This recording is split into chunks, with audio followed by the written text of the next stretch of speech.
In this video, ang pag-uusapan natin ngayon ay venue of cases. What is venue? Venue is the area where the case is to be filed. It refers to geographic location. Magkaiba ang subject matter jurisdiction sa venue. Ang subject matter jurisdiction refers to the court where the case is to be filed based on the hierarchy of courts, whether it should be filed with the MTC, RTC, CA, or Supreme Court. Ang rules on venue will be found in Rule 4 of the Rules of Court. Ito ay nasa Section 1 hanggang Section 4. So, babasahin ko muna yung rules and then later on we will discuss. Rule 1.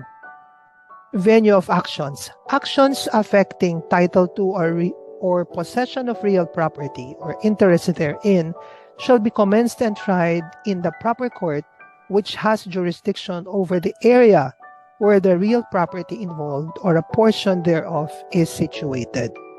Forcible entry and detainer actions shall be commenced and tried in the municipal trial court of the municipality or city where the real property involved or a portion thereof is situated. Sa Section 2 naman, venue of personal actions.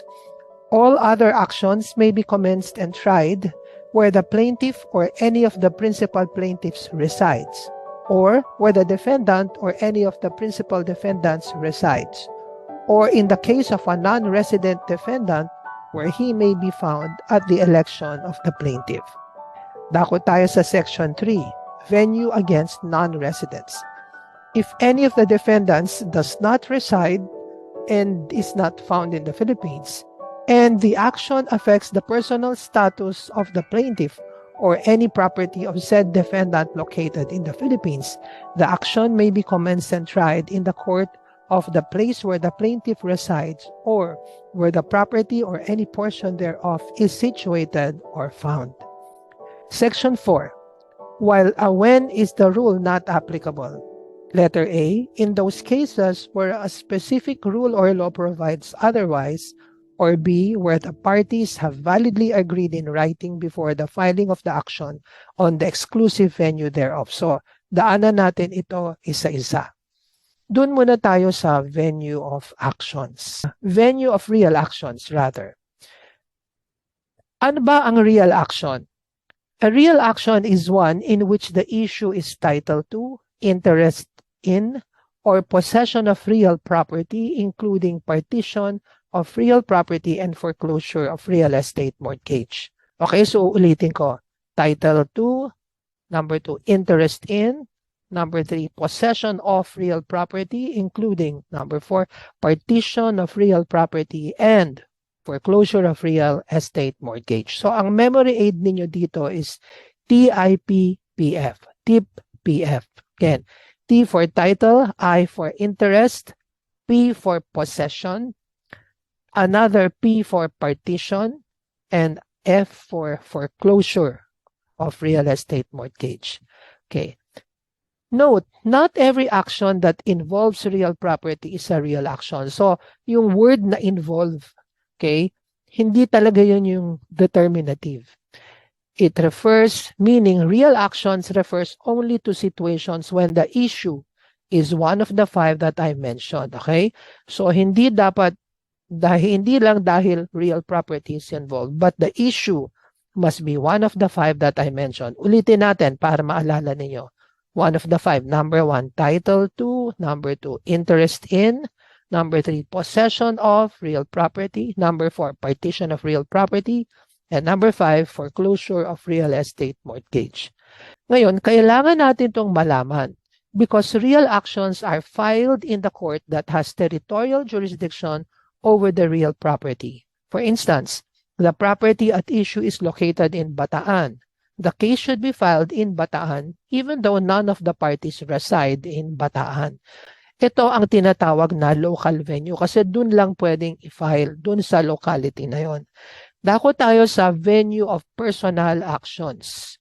Okay, all other actions are personal actions, meaning yung actions na hindi kasama dun sa TIPPF, personal actions yon, which may be filed either in the place where the plaintiff resides or where the defendant resides at the option of the plaintiff. So ang choice, residence of plaintiff or residence of the defendant, sino ang pipili? The plaintiff. Kasi siya yung nag-i-initiate ng complaint.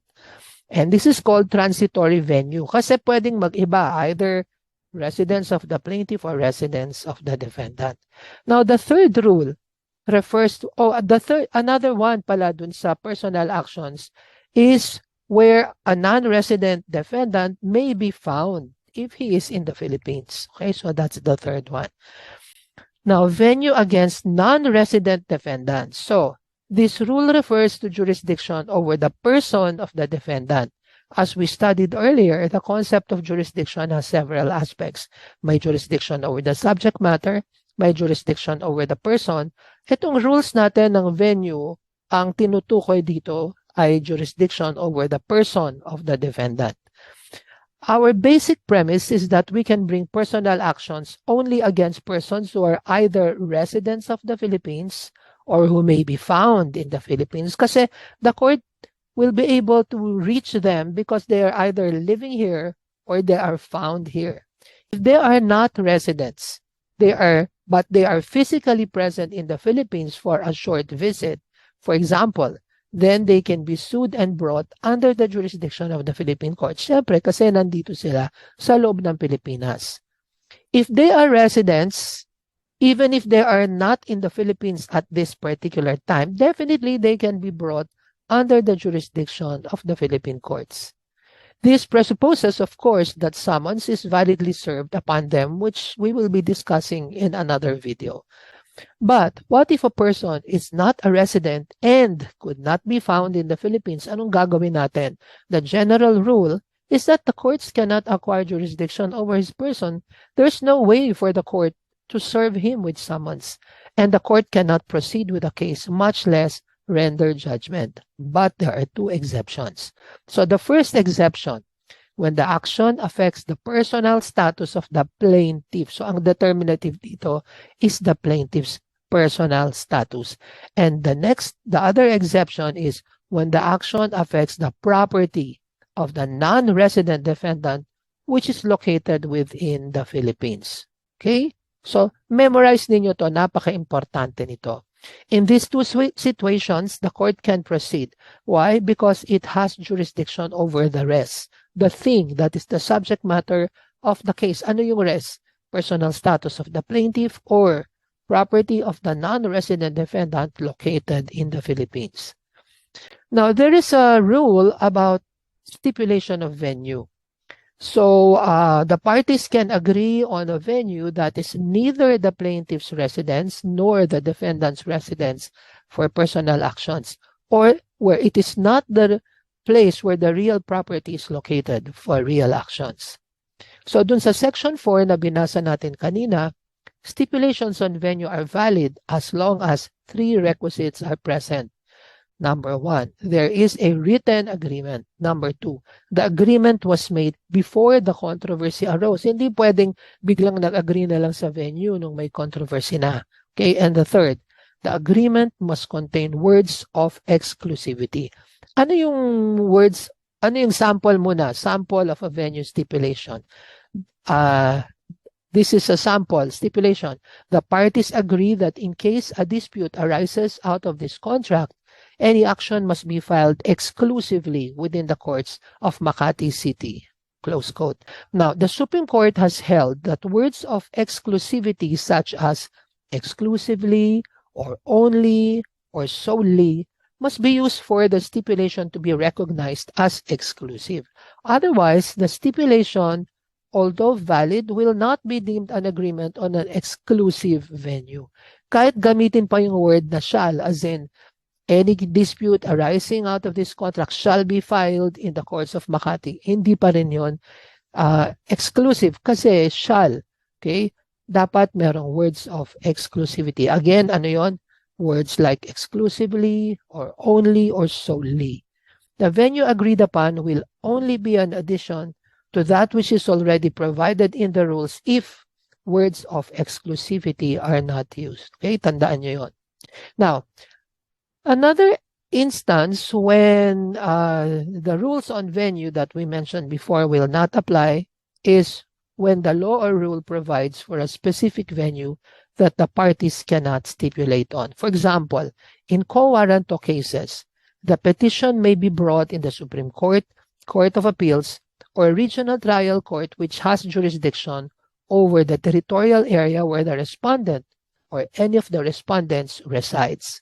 When the action is commenced by the Solicitor General, the petition may be brought in the RTC of the City of Manila, the Court of Appeals, or the Supreme Court, regardless of where the respondent resides. Okay? So, dako naman tayo sa differences between venue and jurisdiction. Number 1, jurisdiction is conferred by law. Venue is determined by the rules of court. Number 2, objections to subject matter jurisdiction cannot be waived. Objections to venue may be waived. And number 3, jurisdiction cannot be the subject of stipulation. Venue can be the subject of stipulation.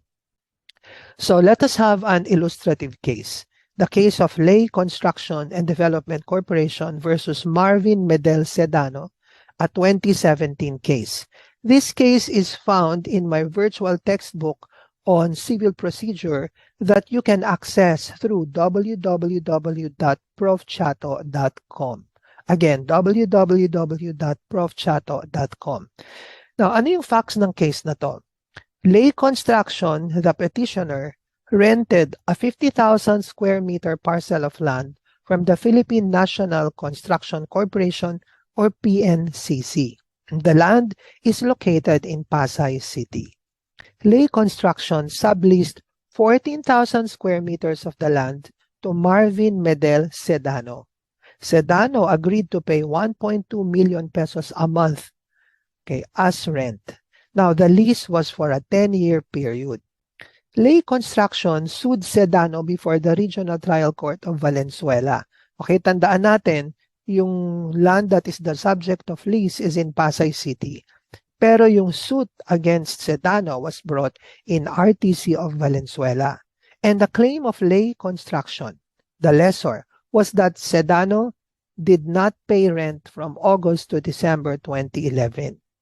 Now, in his answer, sabi ni Sedano, nagbayad siya sa Ley Construction from the start of the rent until July 2011. Kaya lang, yung PNCC informed him that Ley Construction was evicted from the property for non-payment of rentals. So, ang ginawa ni Sedano, direct siyang nagbayad sa PNCC starting August 2011 against PNCC so that if he is found liable to Ley Construction, Ley Construction can proceed against PNCC for relief. Also, in his answer, Sedano raised the affirmative defense of improper venue. Sinite niya yung Section 21 of the lease contract subject of this case stating, quote, all actions or cases filed in connection with this case shall be filed with the Regional Trial Court of Pasay City exclusive of all others. So yun yung stipulation. Ulitin ko ha, all actions or cases filed in connection with this case shall be filed with the Regional Trial Court of Pasay City exclusive of all others. Now, ang argument ng Ley Construction is that this stipulation is void because it is a stipulation on jurisdiction, not venue. Therefore, Sedano sought affirmative relief from RTC Valenzuela when he asked for extensions of time to file answer, when he set up counterclaims, and when he pleaded PNCC as a third-party defendant. Now, the RTC of Valenzuela issued a ruling saying venue is improper, so the case should be dismissed. Now, this was brought before the Supreme Court on this issue. Was the venue improperly laid? Hence, the dismissal of the case is proper. Sabi ng Supreme Court, no. The venue was properly laid. And now I will quote portions from the decision of the Supreme Court. Sabi ng Supreme Court, sinite muna niya yung sections 2, 3, and 4 ng Rules of Court na binasa natin kanina. Okay? And then sabi ng Supreme Court, based on these provisions, the venue for personal actions shall, as a general rule, lie with the court which has jurisdiction where the plaintiff or the defendant resides at the election of the plaintiff. As an exception, parties may, through a written instrument, restrict the filing of said actions in a certain exclusive venue. And then the Supreme Court cited another case, Briones versus Court of Appeals, which states, written stipulations as to venue may be restrictive in the sense that the suit may be filed only in the place agreed upon, or it may be permissive in that the parties may file their suit not only in the place agreed upon, but also in the places fixed by law. As in any other agreement, what is essential is the ascertainment of the intention of the parties respecting the matter. As regards restrictive stipulations on venue, jurisprudence instructs that it must be shown that such stipulation is exclusive. In the absence of qualifying or restrictive words such as exclusively or waiving for this purpose any other venue or shall only be filed in this particular place. If there are no such restrictive words preceding the designation of venue, okay, the stipulation should be deemed merely an agreement on an additional forum and not limiting venue to the specified place. The Supreme Court cited another case, Filipino Telephone Corporation versus Texon, where the court held that an exclusive venue stipulation is valid and binding provided three requisites are present. Yun nga yung nakalagay sa rules. Number one, the stipulation is exclusive in nature or in intent. Number two, it is expressed in writing by the parties. And number three, it is entered into before the filing of the suit. The Supreme Court went on to state, after a thorough study of this case, the court is convinced that all these elements are present and that the question stipulation in the lease contract, meaning Section 21, is a valid venue stipulation that limits the venue of the cases to the courts of Pasay City. It states, should any party renege or violate any terms and conditions of this lease contract, it shall be liable for damages. All actions or cases filed in connection with this lease shall be filed with the Regional Trial Court of Pasay City, exclusive of all others. Close quote. This provision clearly shows the party's intention to limit the place where the actions or cases arising from a violation of terms and conditions of the contract of lease may be instituted. This is evident from the use of the phrase, quote, exclusive of all others, close quote, and the specification of the locality of Pasay City as the place where such cases may be filed. Notably, the fact that this stipulation generalizes that all actions or cases of the aforementioned kind shall be filed with the RTC of Pasay City to the exclusion of all other courts does not mean that the same is a stipulation which attempts to curtail the jurisdiction of all other courts. It is fundamental that jurisdiction is conferred by law and not subject to stipulation of the parties. Hence, the following rule that the law is deemed written into every contract, the said stipulation should not be construed as a stipulation on jurisdiction, but rather one which merely limits venue. Moreover, the parties are charged with knowledge of the existing law at the time they enter into the contract and at the time it is to become operative. Without any clear showing in the contract that the parties intended otherwise, the question stipulation should be considered as a stipulation on venue and not on jurisdiction, consistent with the basic principles of procedural law. Okay, so in this case, it is undisputed that petitioner's action was one for collection of sum of money in an amount that falls within the exclusive jurisdiction of the RTC.